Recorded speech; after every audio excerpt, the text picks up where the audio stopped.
আমার প্রার্থনা শোনো 25শে বৈশাখ। আর একবার তুমি জন্ম দাও রবীন্দ্রনাথে। হতাশায় স্তব্ধ বাক্য, ভাষা চাই আমরা নির্বাক। পাঠাবো মৈত্রীর বাণী সারা পৃথিবীতে জানিতে। রবীন্দ্রনাথের কণ্ঠে আমাদের ভাষা যাবে শোনা। ভেঙে যাবে রুদ্ধশ্বাস, নিরুত্তম সুদীর্ঘ মৌনতা। আমাদের দুঃখ সুখে ব্যক্ত হবে প্রত্যেক রচনা। পীড়নের প্রতিবাদে উচ্চারিত হবে সব কথা। আমি দিব্য চক্ষে দেখি অনাগত সে রবীন্দ্রনাথ। দস্যুতায় দীপ্ত কণ্ঠ বিগত দিনের, ধৈর্যের বাঁধন যার ভাঙে দুঃশাসনের আঘাত। যন্ত্রণায় রুদ্ধবাক, যে যন্ত্রণা সহায়হীনের। বিগত দুর্ভিক্ষে যার উত্তেজিত তিক্ত তীব্র ভাষা।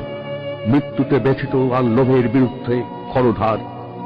ধ্বংসের প্রান্তরে বসে আনি দৃঢ় অনাহত আশা। তার জন্ম অনিবার্য